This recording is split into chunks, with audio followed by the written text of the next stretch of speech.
Welcome to Tim Symonds, attendees.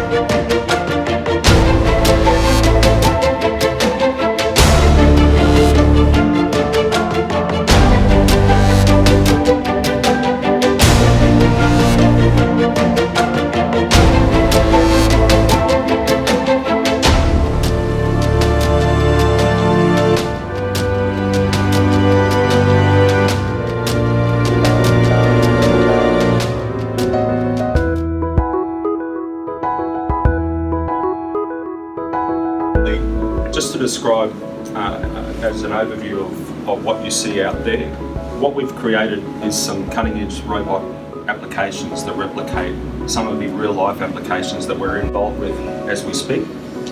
Our engineers have actually taken things to the next level. And also we provide a much bigger program and data capacity. Even for the bottoms one, this one we can use this one as an interconnect. Autonomous cars, smart cities, utilities, smart energy. Speaking to a customer a couple of weeks ago, they've put sensors that guys like Omron can build into your smart meters. So at the moment the process for you would be, let's get a bill every 3 months, they move it up, they move it down depending on your usage. Now they're going to be able to give that to you in real time. We've got big plans for the Omron TM. It's a TM12, which has got a 12 kilo payload, and we'll be doing similar things to what the parallel robot is doing. We're going to mount the TM upside down. It's got a vision system. We also bought a camera for quality.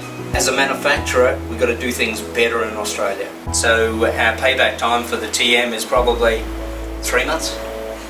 It's the way to go if you want to compete in Australia, and that's from a grassroots level of somebody trying to make $1 and keep the doors open. And there's been a lot of plastics factories in Brisbane, in Queensland, that have gone down the chute because they just can't afford to keep what they're doing. First TM's in, and we'll be talking to Alan about the next one. Probably even a parallel, I think. And we were talking during the break about possibly putting one of the TM robots on one of the mobile robots. We use a standard pallet box at the end of each of our machines, and the robot could actually traverse to that, pack that product, traverse to the next one, pack that product. We don't run 24 hours a day anymore. Well, we do, but there's nobody there. 4 o'clock in the afternoon, the lights go off because the robot doesn't even need the lights for what it's doing. We walk out the door. 6 o'clock in the morning, we come in and find a whole heap of product. That's our success story. It works for us. So we're able to query and insert to the SQL database directly from our PLC. We don't need any third-party software sitting over the top or in between.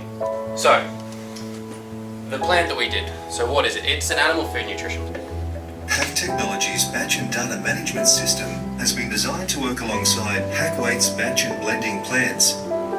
The BDM system is fully customizable to fit your specific plant layout requirements, controlling the entire blending and batching process from start to finish, while eliminating the need for manual work orders. Joint 1, it doesn't have a brake, right? So if you kill the power, it's just going to flip around, right? Then we go into our parallel robots, so like the one that you guys have seen out there, right? 3 or 4 axis, speed, very high compared to the rest. So you have that flexibility of being able to do multiple products with the one camera rather than having to have multiple stations for the different sections. These are all basically all the sort of applications you can do, but not limited necessarily to these. These are just a few of the common